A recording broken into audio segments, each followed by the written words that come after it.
tous et bienvenue dans ce nouveau podcast de Femme à part. Podcast dans lequel aujourd'hui je vais vous présenter la thématique de ce mois de décembre 2024 et nous allons aussi également rentrer directement dans le vif du sujet en parlant en long, en large et en travers de la vocation, tout ce que vous voulez savoir sur la vocation d'une femme catholique. Pour présenter rapidement cette thématique du mois de décembre, alors déjà il y aura que 3 semaines de contenu, que ce soit la newsletter, les articles sur le blog, les vidéos et les posts sur Instagram, les vidéos sur cette chaîne YouTube. Et il n'y en aura que pendant 3 semaines et il n'y aura aucune publication, pareil sur Telegram, entre la dernière semaine de décembre, en gros. Donc il n'y aura que 3 semaines de contenu. En général, ça fait 2 fois par an, pendant une semaine, Femme à part part en vacances. Non, on part pas en vacances, mais voilà, je ne publie rien pendant une semaine, 2 fois par an, histoire de décrocher un petit peu des réseaux sociaux. Donc vous êtes prévenus, il n'y aura que 3 semaines, donc ne vous inquiétez pas et ne vous en faites pas. Et en ce mois de décembre, je voulais vous parler de la vocation. La vocation au sens large, c'est-à-dire la vocation ce à quoi nous sommes tous appelés, puisque vocation ça vient de vocare qui veut dire appeler. La vocation à laquelle nous sommes tous appelés, c'est la sainteté, donc ça on va dire c'est la vocation en général, et ensuite la vocation en particulier. À la fois la vocation, est-ce que je choisis de rester dans le monde, de me marier, ou est-ce que je choisis de rentrer au couvent, de devenir religieuse. Et après il y a différents ordres qui existent. Comment trouver sa vocation. Ensuite la vocation encore au sens un petit peu plus particulier et concret du quotidien, c'est-à-dire ce pourquoi je suis faite, quelle est ma mission de vie, quel est mon idéal. Voilà, donc on va voir un petit peu tout ça pendant ce mois de décembre, à savoir, tout savoir sur la vocation, ça c'est ce qu'on va voir aujourd'hui dans ce podcast. Ensuite, comment trouver sa mission de vie, comment atteindre la sainteté, quelles saintes peuvent nous inspirer, comment est-ce qu'on pourrait éventuellement faire des retraites pour discerner sa vocation. Il y aura également des témoignages qui ont déjà été enregistrés, qui sont déjà programmés sur la chaîne pour des témoignages. Je sais que vous aimez beaucoup ça, pour vous élever, vous donner un petit peu, vous inspirer, on va dire, par rapport à certains modes de vie. Voilà, il y aura vraiment pas mal de contenu comme ça, même si ça va être juste sur 3 semaines. Mais en tout cas, entre le blog, la chaîne YouTube, le compte Instagram, etc., on aura le temps de voir ce sujet bien en profondeur, comme on le fait chaque mois, voilà, sur un sujet différent. Donc n'hésitez pas, si pour vraiment avoir une perspective, j'allais dire à 360, de la thématique de ce mois de décembre, n'hésitez pas à vous abonner aux différents réseaux sociaux, au canal Telegram, allez voir sur le blog aussi, ou alors si vous n'aimez pas trop vous disperser sur les réseaux sociaux, il y a également la newsletter que j'envoie tous les dimanches avec du contenu exclusif, mais aussi un récapitulatif un petit peu de ce qui s'est passé, de ce qui a été publié sur les réseaux sociaux. Comme ça, le dimanche, vous avez un récap au même endroit dans votre boîte mail et c'est gratuit. Tous les liens pour vous abonner à la newsletter, pour aller sur le canal Telegram, pour aller sur le blog, donc femmeapart.com, n'hésitez pas, tous les liens sont dans la description si vous voulez vous abonner ou nous rejoindre sur une autre plateforme que YouTube. N'oubliez pas que vous pouvez également nous écouter sur Spotify, le lien est également en description de ce podcast, et le lien de la boutique également, shop.femmeapart.com, des robes, des jupes, des hauts, des ceintures et plein d'autres accessoires, des mantilles aussi. N'hésitez pas à aller regarder la boutique. Et sans plus attendre, je commence avec cette thématique du mois de décembre, donc sur la vocation. Alors je m'appuie globalement et très franchement et sans me cacher pour ce podcast sur le livre que vous connaissez déjà. Allez, essayez de deviner quel livre je vais mentionner. Il s'agit du livre de Père Joseph Bateman, La formation de la jeune fille, donc qui est paru aux éditions du CSRB. Je vous en ai déjà lu plein d'extraits. J'en ai déjà mis des extraits aussi sur le blog. Je vous en ai déjà parlé 1000 fois de cet ouvrage, mais il est vraiment génial. Si vous ne l'avez pas encore dans votre bibliothèque, vraiment, cela vaut le détour, je vous conseille de l'acheter. Il est dans la bibliographie du blog, donc si vous voulez un lien affilié, donc c'est-à-dire que je toucherai une petite commission si vous l'achetez avec ce lien qui est sur mon blog, et ça me soutiendra aussi un petit peu financièrement, n'hésitez pas, femmeapart.com, vous allez dans la bibliographie et vous trouverez ce livre du père Beitman, La formation de la jeune fille. Et donc dans sa 5e partie, il parle de la vocation.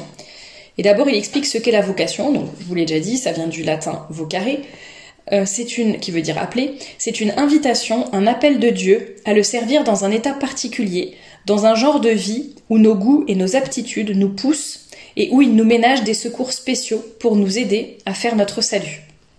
Donc c'est vraiment ça. Et dès cette première phrase qui est vraiment dans le premier paragraphe dans lequel le père Beitman parle de la vocation, on voit beaucoup de choses intéressantes, c'est-à-dire c'est à la fois un appel de Dieu, mais en même temps ça respecte aussi le genre de vie ou nos goûts, enfin ça respecte aussi nos goûts, nos aptitudes particulières, nos talents, ce que l'on a reçu, ça ne va pas contre ce que l'on est profondément. Donc c'est quelque chose dans lequel nous aurons certaines facilités, entre guillemets, et aussi un état dans lequel le bon Dieu nous ménage des secours spéciaux pour nous aider à faire notre salut. Donc vous voyez, nous avons tout intérêt à suivre notre vocation, puisque c'est là que nous aurons le plus de grâce du bon Dieu et où nous nous épanouirons le plus, ne serait-ce que d'un point de vue même purement humain, même s'il faut aussi penser au surnaturel, mais d'un point de vue humain, si c'est notre mission de vie, si cela nous permet de développer et d'épanouir nos talents, ce que nous avons vraiment reçu, ce dans quoi nous sommes un peu plus forts, ce qui nous plaît, ce qui nous parle, etc. Forcément, même d'un point de vue purement humain, nous serons plus épanouis, plus à l'aise, nous nous sentirons mieux, donc c'est important aussi, je veux dire d'un point de vue naturel et surnaturel, et bien sûr nous aurons aussi des grâces spéciales du bon Dieu, et nous pourrons probablement aussi faire plus de bien, parce que c'est là où le bon Dieu nous appelle. Alors la vocation est une grâce, ou plutôt une suite de grâces, et si l'âme répond à ses inspirations, elles deviennent le point de départ de toute une série de secours destinés à lui faciliter sa mission. Ce n'est pas un ordre, mais c'est un appel, une invitation. Donc là, on revient à l'étymologie du mot. Donc c'est pas un ordre, mais une invitation. Cet appel peut avoir lieu de bien des manières. Donc là, l'auteur rappelle ce qui est arrivé à saint Paul sur le chemin de Damas, qui a carrément été renversé au sol. Il est tombé de son cheval pour bien comprendre ce que le bon Dieu voulait de lui. Mais ça peut être aussi quelque chose de beaucoup plus doux, parfois beaucoup plus pressant. Ça dépend vraiment de chacun et voilà, peut-être aussi de nos caractères et des âmes et de nos prédispositions aussi. Est-ce que nous écoutons bien le bon Dieu et ce qu'il veut de nous? Est-ce que nous avons des temps de prière, de silence? Ou est-ce que le bon Dieu a besoin de nous secouer un bon coup pour se faire entendre? Rien n'échappe à la sollicitude du Créateur. Donc ça, c'est vrai qu'il faut y penser. Il y a beaucoup de passages dans la Bible pour conforter cette idée.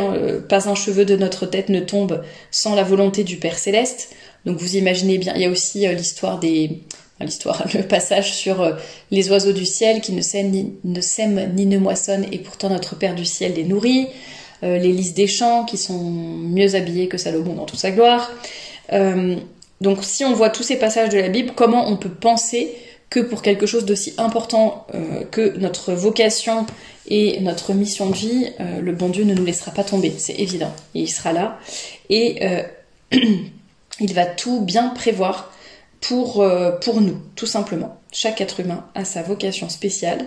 Et ah oui, là il fait un peu une métaphore avec la mécanique en disant que voilà, il y a tous les rouages dans une même machine et chaque rouage doit être à sa place pour que tout fonctionne bien. Et c'est un peu ça pour nous, chaque être humain a sa vocation, ça ne sera pas la même pour tout le monde, mais c'est ça qui fait qu'après tout est bien en place et tout fonctionne bien. Et la vocation est une affaire capitale, c'est d'elle que peut dépendre notre éternité, il importe donc, avant d'entreprendre le long voyage de la vie, de bien connaître le but et le moyen de l'atteindre, d'atteindre notre vocation. Donc ce qu'est la vocation, je répète, c'est une grâce, ce n'est pas un ordre, mais un appel, une invitation. Cet appel a lieu de bien des manières, et rien n'échappe à la sollicitude du Créateur. Et enfin, la vocation est notre affaire capitale. Alors, ensuite, l'auteur nous dit, le père Beitman nous dit, la vocation est un appel de Dieu, et donc il y a des conséquences. Première conséquence, c'est que si le bon Dieu nous appelle, c'est qu'il a ses raisons. Donc, il ne faut pas avoir peur des difficultés. Il ne faudrait pas se laisser influencer par d'autres plutôt que par Dieu lui-même. Pourquoi hésiter à s'abandonner à sa main paternelle, puisque nous savons que c'est le bon Dieu, s'il nous appelle, c'est qu'il a ses raisons et c'est ce qu'il y a de mieux pour nous. Et pourquoi ne pas le laisser nous conduire là où il veut et comme il le veut. Deuxièmement, si c'est un appel de Dieu, c'est que s'il nous appelle, il nous donnera des grâces. Toute vocation est accompagnée de lumière et de secours selon les difficultés qu'elle comporte. Donc il faut avoir confiance en Dieu. S'il nous appelle, il nous donnera les moyens d'affronter, entre guillemets, notre vocation ou les difficultés qu'elle pourrait engendrer pour nous. Que ce soit des difficultés d'ordre psychologique, d'ordre financier, d'ordre logistique, familial, spirituel, enfin peu importe, le bon Dieu sera là. Si le bon Dieu vous appelle, il indiquera d'habitude sa volonté. En général, le bon Dieu nous met un petit peu des attraits naturels ou surnaturels pour que l'on comprenne où est sa volonté. Ensuite, s'il nous appelle, il ne changera pas de lui-même. La vocation est parfois une grâce très grande, alors surtout elle est quelque chose de gratuit à quoi on ne saurait prétendre. Donc il faut vraiment comprendre que c'est déduire, garder et méditer sur le fait que, garder dans son cœur et méditer sur le fait que la vocation est un appel de Dieu. Et donc si on ressent un appel pour telle ou telle chose, que ce soit la vie religieuse, le mariage, tel projet dans l'entrepreneuriat ou associatif ou peu importe, pourquoi avoir peur des difficultés? Si c'est le bon Dieu qui nous appelle, pourquoi se laisser influencer par les autres plutôt que par Dieu? Enfin voilà, pensez-y, pensez à tout ce que j'ai dit dans cette partie, afin de bien suivre votre vocation. Est-ce un péché de ne pas suivre sa vocation? Non, pour l'ordinaire, la vocation n'est pas imposée, mais proposée. Quand Jésus appela le jeune homme riche, il lui dit seulement « si tu veux être parfait », enfin il dit juste le début de la citation, mais je crois que la fin c'est « si tu veux être parfait, donne tous tes biens aux pauvres, quitte ta famille et suis-moi ». Ça doit être quelque chose comme ça en résumé. Donc il le laisse libre d'accepter ou de refuser cette divine invitation à le suivre. Et d'ailleurs, si on a une vocation, on parle de la vocation religieuse, on fait des vœux de pauvreté, de chasteté, d'obéissance, et donc on ne peut pas faire des vœux si on est obligé et forcé. Donc c'est vraiment, la vocation est proposée. En revanche, il peut y avoir une grande imprudence à ne pas suivre sa vocation. Ça ne sera pas un péché, mais ça peut être une grande imprudence, lorsque les marques de vocation apparaissent bien claires, on aurait tort de se refuser par lâcheté devant le sacrifice ou à cause des luttes nécessaires. Tout le reste de la vie court grand risque de se ressentir du refus des avances divines. Donc, effectivement, on se prive des grâces que Dieu nous avait préparées dans cette vocation-là. On sera toujours plus ou moins comme une plante déracinée. Dieu pourra diminuer ses dons et faire sentir à l'âme infidèle qu'il est peiné de l'avoir refusé ses avances. Et si elle prend une route opposée, elle risque de ne plus trouver l'abondance des grâces que Dieu lui avait préparées. Une vocation à la perfection est un don de Dieu. Dieu ne nous force pas à accepter tous ces dons, mais en les refusant, nous introduisons en notre âme un grand désordre. Et c'est le Père Guattari qui disait « Les âmes sourdes à leur vocation marchent gauchement toute leur vie. On dirait que la grâce n'arrive plus qu'obliquement en elles et que Dieu n'y opère, pour ainsi dire, qu'à main forcée. On ne compromet pas fatalement son salut, mais on le rend plus difficile. Certaines âmes restent indécises. Elles n'ont pas su trancher d'une façon péremptoire la question de leur vocation. Donc leur refus n'a pas été formel, leur résistance n'a pas été complète. Elles ont cru devoir attendre encore une lumière qui n'est pas venue, une décision qu'elles n'ont pas su prendre, etc. Le temps a fait son œuvre, les difficultés ont survenu, etc. Mais ces âmes n'ayant pas pu fixer leurs incertitudes ne peuvent pas pour cela être abandonnées de Dieu. Pourquoi alors se décourageraient-elles? Il ne leur a pas fermé son cœur, et elles ont bien des façons de racheter d'une manière complète, parfois héroïque, le manque de volonté et les hésitations dont elles ont pu se délivrer. Donc est-ce un péché de ne pas suivre sa vocation? Non, en général ce n'est pas un péché. Cependant, il peut y avoir une grande imprudence à le faire. 4e point du Père Bateman, peut-on passer successivement par des désirs différents? Alors il parle notamment des jeunes qui parfois avec leur nature enthousiaste, et puis aussi les influences de l'entourage, etc. La vocation finalement, voilà, on se lance un peu vite dans certaines vocations. Moi je connais plusieurs personnes qui ont fait 1 an de séminaire ou même plusieurs années ou 1 an de noviciat, etc. et qui finalement après sortent du couvent ou du séminaire et se marient. Donc ça n'empêche pas, tant qu'on n'a pas fait des vœux définitifs, bien sûr. Mais voilà, il explique ça un petit peu parfois par la nature enthousiaste des jeunes, les influences, etc. On y va à fond et puis après on se rend compte que finalement ce n'est pas là où nous étions appelés. Puis l'imagination qu'on peut avoir, etc. Et parfois ça peut devenir angoissant parce qu'on se dit zut, j'avais senti un appel, du coup maintenant je ne suis pas sûre, qu'est-ce que je dois faire, est-ce qu'il faudrait pas plutôt que je persévère, est-ce que c'est pas une tentation du démon pour arrêter ou au contraire pour continuer, etc. Ne vous inquiétez pas, en général, que ce soit d'ailleurs pour la vocation religieuse ou pour le mariage, vous êtes suivi. La vocation religieuse, vous avez bien sûr des supérieurs qui sauront vous aiguiller et voir si vous avez ou non la vocation. Et pour le mariage, pareil, vous êtes suivi par quelqu'un, enfin par un prêtre qui vous préparera au mariage et qui sait dire également s'il y a des contre-indications pour cette vocation-là.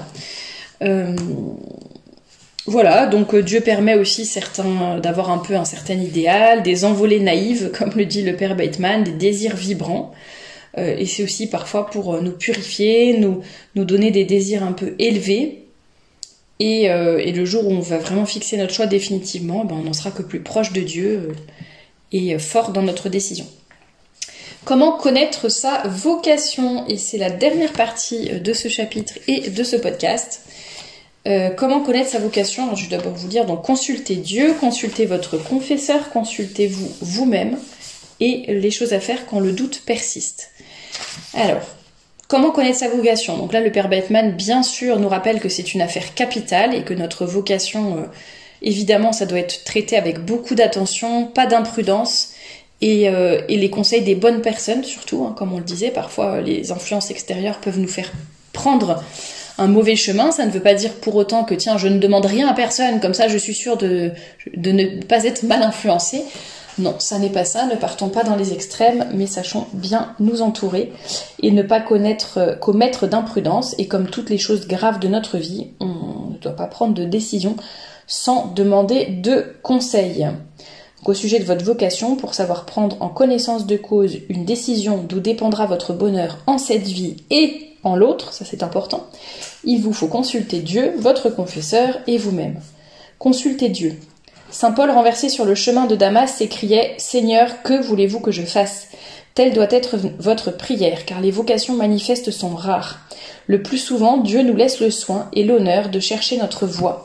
J'avais publié 1 ou 2 fois dans une newsletter, peut-être dans un article, non je pense pas, dans des newsletters, une prière pour connaître la volonté du bon Dieu. Mon Dieu, que voulez-vous que je fasse? Quelle est votre volonté pour moi, etc. Je sais que j'aurai plus de facilité à me sauver, enfin je m'en souviens pas par cœur, mais en gros voilà, j'aurai plus de facilité à sauver mon âme si je choisis une voie que vous voulez pour moi. Elle est très très belle cette prière, si j'y pense je vous la mettrai en barre d'infos, si vous la voulez, envoyez-moi un mail et puis je vous l'enverrai. Mais en tout cas effectivement il faut demander à Dieu, Seigneur, que voulez-vous que je fasse? Consultez votre confesseur, pas n'importe quel confesseur, celui qui vous connaît, ou votre père spirituel, la personne qui vous confesse habituellement, qui vous connaît bien. C'est pas juste je rentre dans une église, je prends le premier prêtre au hasard et je lui demande. Non, il faut quelqu'un qui vous connaisse, qui connaisse un peu votre mode de vie, votre caractère, votre personnalité, votre cheminement, votre histoire, votre famille, pourquoi pas. Enfin voilà, qu'il ait vraiment tous les éléments pour pouvoir bien vous conseiller. Voilà, bon, d'ailleurs, je n'étais même pas en train de dire, mais c'est ça, qui vous a suivi, qui connaît vos défauts, vos qualités, vos goûts, votre famille. Il est mieux à même que tout autre de vous donner des conseils sages et désintéressés. Ouvrez-lui bien votre âme, dites-lui vos attraits, vos inclinations, vos difficultés, tout ce que vous savez de vous, soit en bien, soit en mal. Il faut le laisser réfléchir et puis ensuite il reviendra vers vous. Et consultez-vous vous-même enfin, réfléchissez, étudiez votre âme, votre cœur, vos goûts, vos inclinations, examinez vos attraits, vos répugnances, demandez-vous si vous avez soit pour le corps, soit pour l'âme, ce qu'il vous faut pour entrer dans la vocation qui vous attire. Il faut des aptitudes physiques et morales. Posez-vous ces questions. Qu'est-ce qui m'appelle? Est-ce Dieu? Est-ce ma vanité? Est-ce le désir de briller, de me faire remarquer, d'avoir une position dans le monde, d'imiter tel ami? Que voudrais-je avoir fait en ma dernière heure? La pensée de la mort éclaire durement et crûment la vie, mais à sa lumière, on risque moins de se tromper. Ça, c'est vrai que c'est un conseil que j'avais entendu souvent, pas que sur le sujet du discernement de la vocation, mais voilà, imagine-toi, t'es sur ton lit de mort, tu regardes ta vie avec du recul, quelle décision t'aurais aimé prendre, quoi. Que conseillerais-je à une amie qui serait dans ma situation, qui viendrait me consulter? Quelle raison vraie ai-je de me porter vers telle vocation plutôt que telle autre? Il y a également la possibilité de faire des retraites de Saint Ignace, notamment pour le discernement. Voilà, pour savoir le pour, le contre et avoir de bons conseils. Quand le doute persiste. Ici, il faut signaler certains cas qui peuvent se présenter pénibles et angoissants.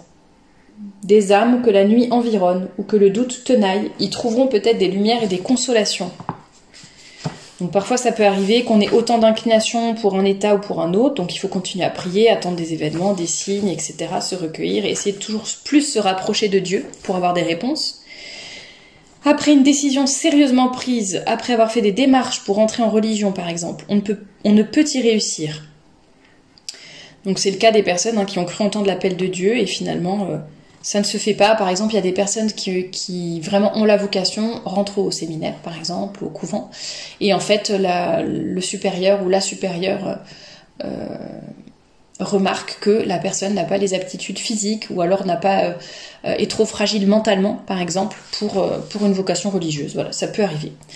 Donc, est-ce qu'il faut dans ces cas-là se traîner, se mettre à errer de façon solitaire et chagrine? C'est ce que nous dit le Père Bateman. Non. Déjà, il dit par exemple pour celles qui ont une vocation entre guillemets ratée, ou alors c'est pas possible, disons qu'elles auraient, a priori elles étaient appelées par le bon Dieu pour rentrer au couvent, mais finalement, visiblement, elles n'en ont pas les capacités physiques ou psychologiques. On peut vivre vierge dans le monde, on peut être laïque consacré, voilà. Après, il faut le faire sérieusement.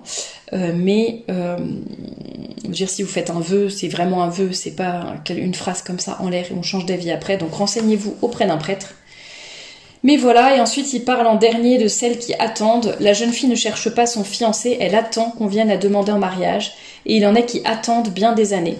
Le temps s'allonge, les jeunes filles se prolongent, la jeunesse s'écoule et arrivent les neiges de la vieillesse, elles attendent encore. En tout cas, que l'attente aboutisse au mariage ou à la déception, il y a là une période à passer, elle est critique.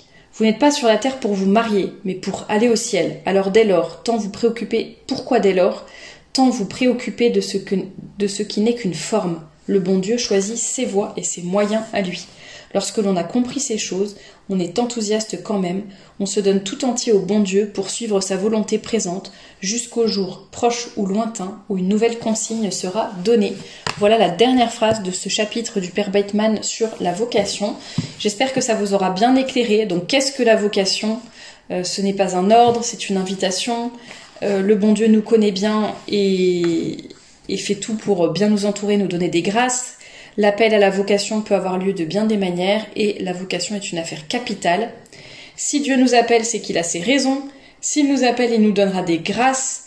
S'il nous appelle, il indiquera sa volonté. Et s'il nous appelle, il ne changera pas. Est-ce un péché de ne pas suivre sa vocation? En général, non, mais il peut y avoir une grande imprudence à le faire.